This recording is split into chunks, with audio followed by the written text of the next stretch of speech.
Friends welcome back. क्यों Europe में पड़ रही है रिकॉर्ड तोड़ गर्मी? ओह, अभी हम कुछ 3-4 दिन पहले इसी बारे में बात कर रहे थे। फ्रांस की बात हो रही थी, कहाँ की बता रहे थे? स्विट्जरलैंड, हाँ, फ्रांस, पता सब नहीं जगह कहाँ की जगह। बात हो रही थी। स्पेशली हम बोल रहे थे कि लोग जो है वो नदियों के अंदर और उसमें डुबकियां मार रहे हैं। ड्राउन हो रहे हाँ, और डूब रहे हैं क्योंकि उनको इतनी गर्मी लग रही है और वो उसमें जाते हैं विदाउट रियलाइजिंग कि कितना रिस्की है इसमें। तो भैया, Europe heat wave, climate change, वो तो है, बहुत ही गर्मी हो रही है और जैसे बता रहे थे भैया, क्लाइमेट चेंज हो रहा है, बुरा हाल हो रहा है। तो वीडियो शुरू करते हैं। वीडियो शुरू करने से पहले अगर आप चैनल पर नए हो और आपने अभी तक सब्सक्राइब नहीं किया तो जल्दी से पहले सब्सक्राइब के बटन और बेल आइकन को क्लिक कर लो ताकि आपको हमारे सारे न्यू वीडियोस के नोटिफिकेशन मिल जाएं जैसे हम अपलोड करें। अगर आपको वीडियो पसंद आता है प्लीज लाइक एंड शेयर। चलिए शुरू करते हैं। बवाल मचा है दोस्तों, यूरोप में बवाल मचा हुआ है। इतनी गर्मी है कि वहां की सड़कें उखड़ रही हैं। जर्मनी, डेनमार्क, चेक रिपब्लिक में वाटर स्प्रिंकलर्स मारे जा रहे हैं। हाल ये है कि वहां के मॉल्स और शॉपिंग सेंटर्स में कूलर और एसी के लिए मारामारी मची है। आमतौर पर ठंडे रहने वाले देश इस साल आई इस भीषण गर्मी को सहन। हाँ, इन लोगों के क्योंकि क्लाइमेट इतना अच्छा होता था, घर में जो है जैसे एसी वेसी का सिस्टम ही नहीं है।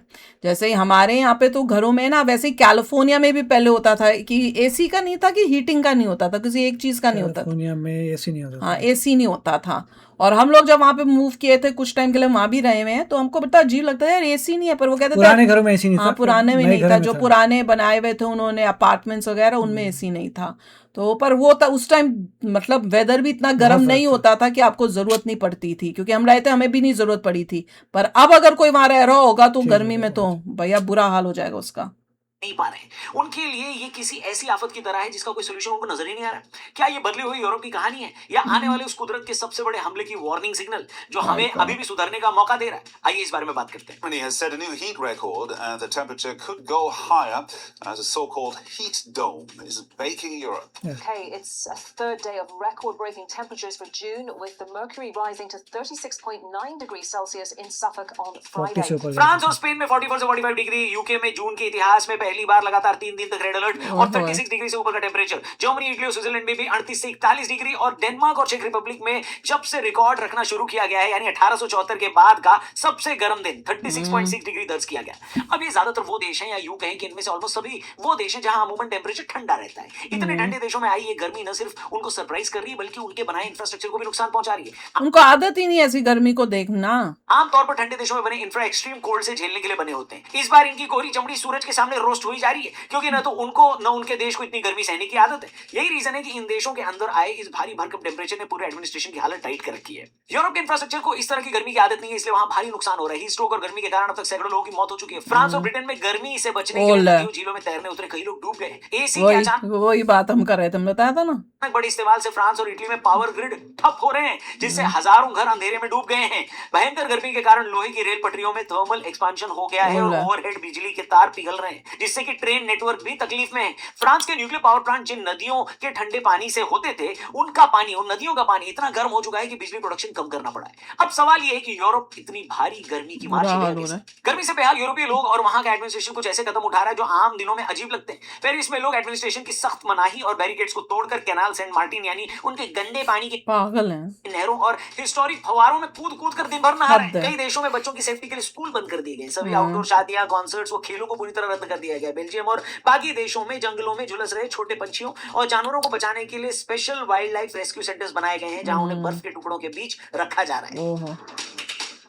फ्रांस के नेंटिस शहर में स्कूलों की खिड़कियों पर ब्लैंक डी म्यूडन नाम का एक चॉक बेस्ड सफेद पाउडर पानी में मिलाकर पोता जा रहा है। ये अतरंगी देसी जुगाड़ सूरज की रोशनी और तपिश को वापस रिफ्लेक्ट कर देता है, जिससे बिना एसी के भी क्लासरूम का टेम्परेचर कम हो जाता है। मजे की बात यह है कि इस चीज को यूरोप वाले क्लेवर डिजाइन सोल्यूशन बोल रहे हैं। भाई, हमारे इंडिया में ये काम कई गाँव में होता है, देहातों में होता है। माएं अपने घर में ये काम कर देती है। ये लोग शायद राजस्थान वो नाले लगाए हुए के उन शहरों में नहीं गए जहां पर शहरों की छत अभी भी ब्लू होती है, यानी इन नीले छतों और नीले घरों के चलते घर का टेम्परेचर मेंटेन रहता है, क्योंकि राजस्थान में जनरली गर्मी ज्यादा होती है। इसलिए इस चीज को वहां पर, यानी राजस्थान जैसे राज्य में, लोग सदियों से फॉलो कर रहे हैं। और हमारे यहाँ भी इतने सारे रीजन्स हैं जहां पर गोबर के उपले मिट्टी और कंक्रीट घरों के बाहर लगाए ही इसलिए जाते थे, वो कूलिंग करते हैं, मुझे नहीं पता था। टेम्परेचर ठंडा रहे। गोरों को पता चल रहा है, बताइए। पेरिस में लोग गर्मी से बचने के लिए वहां के पॉपुलर आइकिया फर्नीचर स्टोर के शोरूम में रेफ्यूज ले रहे हैं। सच्ची में ऐसे हो रहा है? क्योंकि यूरोप के ज्यादातर घरों में एसी नहीं होते, लोग इस बड़े एयर कंडीशनर ये कोई वो थैंक्सगिविंग का कोई वीडियो है क्या? स्टोर के अंदर जाकर वहां डिस्प्ले पर रखे गए बेड, सोफों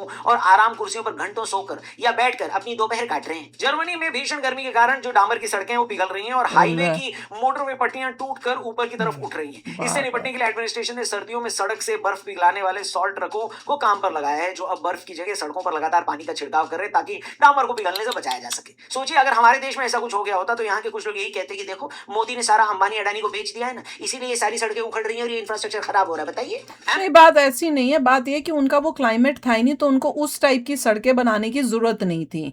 अब उनको दिख रहा है कि यहाँ पे भी वो हीट की प्रॉब्लम है, तो जब वो सड़कें अब बनाएंगे तो वो मेक श्योर करेंगे कि वो हीट को भी टॉलरेट कर सके, क्योंकि they were not prepared for it, क्योंकि ऐसा वेदर ही नहीं था उनका। एम्स्टर्डम और पेरिस जैसे शहरों में लोग अपने घरों की खिड़कियों के शीशों के बाहर की तरफ एल्यूमिनियम वाले चमकीले सर्वाइवल ब्लैंकेट और भारी कंबल टांग रहे हैं। पेरिस एडमिनिस्ट्रेशन ने भीषण गर्मी के दौरान पब्लिक प्लेसेस और पार्कों में शराब पीने पर भी पूरी तरह से पाबंदी लगा दी है। एडमिनिस्ट्रेशन का मानना है कि शराब पीने से शरीर तेजी से डिहाइड्रेट होता है और लोग मदहोश होकर गर्मी का अंदाजा नहीं लगा पाते, जिससे हीट स्ट्रोक का खतरा बढ़ जाता है, तबीयत खराब भी हो सकती है और लोगों की मौत भी हो सकती है। इटली के बायो पार्कों, चिड़ियाघरों में जिराफ, बंदरों और भालू जैसे उनको आइसक्रीम मिल रही है क्या? जानवरों को गर्मी से बचाने के लिए तरबूज, सेब और अन्य फलों को पानी के साथ मिलाकर बड़े बड़े बर्फ की सिल्लियों में जमा दिया गया है। अरे वाह। पेरिस ने पूरे शहर में 1400 से अधिक कूलिंग आइलैंड्स का एक डिजिटल मैप तैयार किया है। इसमें शहर के हिस्टोरिक चर्च जो पत्थरों के कारण ठंडे रहते हैं, अंडरग्राउंड म्यूजियम और घने पेड़ों वाले हिस्से शामिल हैं। लोग मोबाइल ऐप देखकर अपने सबसे नजदीकी ठंडे द्वीप की तरफ भाग रहे हैं। नीदरलैंड में भी कई जगहों पर पब्लिक बस स्टॉप की छतों को छोटे छोटे बगीचों में बदल दिया गया है। ये पौधे न सिर्फ बारिश का पानी रोकते हैं बल्कि कंक्रीट के बस शेल्टर के टेम्परेचर को नॉर्मल से कई डिग्री कम रखते हैं ताकि बस का इंतजार कर रहे यात्री झुलसने से बच सके। बार्सिलोना स्पेन के अंडरग्राउंड मेट्रो नेटवर्क में अब आर्टिफिशियल इंटेलिजेंस आधारित स्मार्ट वेंटिलेशन सिस्टम लगाया गया है। ये सिस्टम स्टेशन पर भीड़ और बाहर के टेम्परेचर को भांपकर हवा के प्रेशर और कूलिंग को अपने आप इस तरह एडजस्ट करता है जिससे स्टेशन का टेम्परेचर तुरंत थोड़ा गिर जाता है। वैसे पेरिस की गर्मी से बेहाल लोगों के लिए शहर के सभी बड़े पार्कों को रात भर के लिए भी खोल दिया गया ताकि लोग रात की ठंडी हवा में सो सके। इसके अलावा हिस्टोरिक कैनाल सेंट मार्टिन को एडमिनिस्ट्रेशन ने ऑफिशियल तौर पर स्विमिंग पूल डिक्लेयर कर दिया है जहां लोग दिन भर पानी में डूबे रहते हैं। लेकिन इसके बाद भी फ्रांस में अभी तक हीट वेव की वजह से 106 लोग और पूरे यूरोप में 500 से ज्यादा लोगों की मौतें हो चुकी है। अब कई सारे लोग ये जानना चाहते हैं कि आखिर इसके पीछे कारण क्या है, इतनी गर्मी अचानक यूरोप में क्यों पड़ रही है। दरअसल पानी पे करें दुनिया को 2 वजहों से हैरान किया है, परेशान किया है। अरे वाह, उस साथ में वो भी दिख रहा था, रेनबो भी दिख रहा था। महीना ऐतिहासिक रूप से यूरोप में सबसे गर्म नहीं माना जाता। वहां असली गर्मी जुलाई अगस्त में आती है, लेकिन जून के महीने में ही 44.3 डिग्री तापमान देखना किसी बुरे सपने जैसा है। वहीं ट्रॉपिकल नाइट्स यानी कि रात का तापमान भी 26 डिग्री से नीचे नहीं गिर रहा। यूरोप के घरों में आमतौर पर हीटर होते हैं, इसलिए रात में भी घरों के अंदर लोग तप रहे हैं। साइंटिस्ट का कहना है कि इंसानी एक्टिविटीज के बिना जून में ऐसी गर्मी पड़ना असंभव था। वैज्ञानिकों के अनुसार, जी हाँ, मौसम वैज्ञानिक जो है उनके अनुसार इसके पीछे 2 कारण है, हीट डोम और सदर्न फ्लो इसका सबसे पहला कारण है। अफ्रीका और स्पेन की तरफ से गर्म हवाओं का एक हाई प्रेशर सिस्टम यूरोप के ऊपर आकर ठहर गया है। ये हीट डोम गर्म हवा को बाहर नहीं निकलने दे रहा है और उसे नीचे की तरफ दबा रहा है, जिससे हवा लगातार और गर्म होती जा रही है। दूसरा बड़ा कारण है क्लाइमेट चेंज, जहां ग्लोबल वार्मिंग बढ़ने के कारण यूरोप का बेस लाइन मौसम बदल चुका है। अब जब भी वहां नॉर्मल गर्मी की हवाएं चलती हैं तो वे ग्लोबल वार्मिंग के कारण 3 से 4 गुना ज्यादा खतरनाक और जानलेवा रूप ले लेती हैं। पर दोस्तों मैं क्या ही कहूं, यूरोप को वही मिल रहा है जो इसने सैकड़ों सालों से बाकी दुनिया को दिया है। क्या बात कर रहे हैं? आज जब हम ग्लोबल वार्मिंग और क्लाइमेट चेंज की बात करते हैं तो अक्सर उंगलियां चीन या अमेरिका की तरफ उठती हैं, लेकिन ऐतिहासिक रूप से देखा जाए तो अर्थ के एटमॉस्फेयर को इस भट्टी में झोंकने की शुरुआत और सबसे बड़ा रोल यूरोप का ही तो रहा है। ग्लोबल वार्मिंग की असली कहानी 18वीं सदी के अंत में ब्रिटेन और यूरोप से शुरू हुई। यूरोप ने ही दुनिया को कोयला जलाकर भाप के इंजन और मशीनें चलाना सिखाया। जब बाकी दुनिया ट्रेडिशनल और नेचुरल तरीकों से जी रही थी, तब यूरोप की फैक्ट्रियां, ट्रेनें और जहाज 24 घंटे आसमान में कार्बन डाइऑक्साइड उगल रहे थे। आज हवा में मौजूद कार्बन का एक बहुत बड़ा हिस्सा उसी दौर की तो देन है। क्लाइमेट साइंस का एक सीधा नियम है दोस्तों, कार्बन डाइऑक्साइड एटमॉस्फेयर में सैकड़ों सालों तक टिकी रहती है। इसलिए आज कौन सा देश कितना पोल्यूशन कर रहा है उससे ज्यादा जरूरी ये है कि इतिहास में सबसे ज्यादा पोल्यूशन किसने किया है। इसको ही क्यूमुलेटिव एमिशन बोलते हैं। अगर हम साल 1751 से लेकर अब तक के total global carbon emission records को देखने जाएं और उसका हिसाब लगाएं तो अकेले यूरोप ने दुनिया भर का लगभग 22 से 25% कार्बन एमिशन किया है। ये हिस्सेदारी पूरे अफ्रीकी महाद्वीप और लैटिन अमेरिका के टोटल हिस्टोरिक एमिशन से कई गुना ज्यादा बड़ी है। यूरोप के देशों जैसे ब्रिटेन, फ्रांस, स्पेन, पुर्तगाल और डच ने दुनिया के एक बड़े हिस्से पर राज किया। अपने इस कॉलोनियल काल के दौरान उन्होंने न सिर्फ अपने जंगलों को साफ किया बल्कि एशिया, अफ्रीका और अमेरिका के बड़े नेचुरल जंगलों को भी काटा। जहाजों को बनाने, रेलवे लाइन बिछाने, कैश क्रॉप्स की खेती के लिए करोड़ों पेड़ों को काटा गया। पेड़ धरती के कार्बन सिंक्स होते हैं जो कार्बन डाइऑक्साइड सोखते हैं। यूरोप ने इन सिंक्स को ही डिस्ट्रॉय कर दिया। यूरोप ने दुनिया को एक ऐसा इकोनॉमिक मॉडल दिया जो मास कंजम्पशन पर बेस्ड था। बड़ी गाड़ियां, कंक्रीट के शहर, प्लास्टिक का अंधाधुंध इस्तेमाल और फॉसिल फ्यूल पर टिकी सुख सुविधाओं को ही तरक्की का पैमाना मान लिया गया जो पूरे यूरोप ने पूरी दुनिया को दिखाया। आज पूरी दुनिया उसी यूरोपीय और पश्चिमी मॉडल की नकल कर रही है जिससे ग्लोबल एमिशन लगातार बढ़ता जा रहा है। सबसे ज्यादा पोल्यूशन फैलाने वाले यूरोप ने खुद को ठंडे मौसम के हिसाब से ढाला था, लेकिन आज नेचर का साइकिल ऐसा घुमा है, चक्का ऐसा घुमा है, पहिया ऐसा घुमा है कि वही historic carbon emission heat dome बनकर यूरोप के ऊपर बैठ गया है और उनके पास इस गर्मी से बचने के लिए कोई बुनियादी ढांचा तक नहीं है। बाप रे। दोस्तों ज्यादा पीछे नहीं जाते, बस 10 सालों की बात करते हैं। साल 2016 से 26 के बीच धरती ने कई ऐसी वार्निंग्स दी हैं जिससे ह्यूमन रेस ने टुकरा है। अंटार्कटिका के थॉइट्स ग्लेशियर को डूम्सडे ग्लेशियर कहा जाता है क्योंकि ब्रिटेन के आकार जितना बड़ा है। वैज्ञानिकों का मानना था कि इतने बड़े ग्लेशियर को पूरी तरह से पिघलने में कई सदियां लगेंगी। पिछले कुछ सालों में सैटेलाइट और अंडर वाटर रोबोट्स ने जो देखा उसने दुनिया को डरा दिया। समुद्र का गर्म पानी इस ग्लेशियर के नीचे दरारें बनाकर इसे अंदर से खोखला कर रहा है। साइंटिस्ट ने वार्निंग दी है कि ये ग्लेशियर अब किसी भी समय टूटकर समुद्र में गिर सकता है। अगर ऐसा हुआ तो ग्लोबल सी लेवल आधा मीटर यानी लगभग 2 फीट तक बढ़ जाएगा, जिससे मुंबई, न्यूयॉर्क, लंदन और वेनिस जैसे दुनिया के दर्जनों बड़े कोस्टल शहर डूब सकते हैं। ये एक ऐसा सर्वनाश है जो हमारी सोच से 100 गुना तेजी से आगे बढ़ रहा है। इसके अलावा अमेज़न के जंगलों को सदियों से लंग्स ऑफ द अर्थ कहा जाता है। उनका काम था इंसानों द्वारा फैलाए गए प्रदूषण और कार्बन डाइऑक्साइड को सोखना और दुनिया को 20% ऑक्सीजन देना।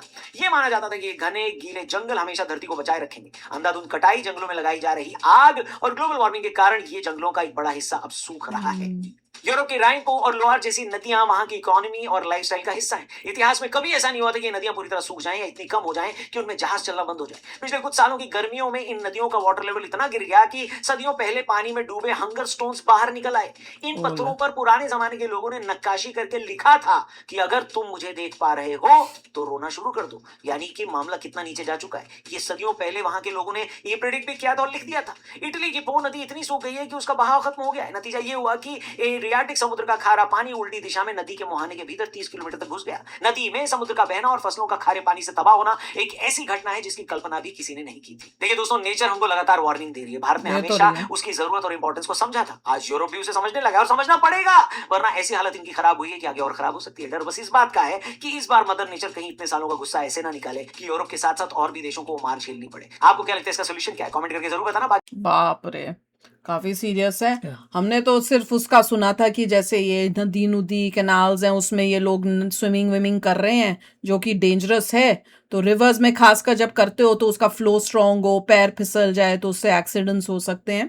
पर गर्मी तो बहुत हो रही है। बहुत ही अजीब सी बात है कि जैसे फॉरेनर्स आते थे इंडिया वगैरह, उनको लगता था बड़ी हीट है जी, अब उनको नज़र आ रहा है चिपचिपबाजी, लू, बहुत ही धूप और एयर कंडीशनिंग।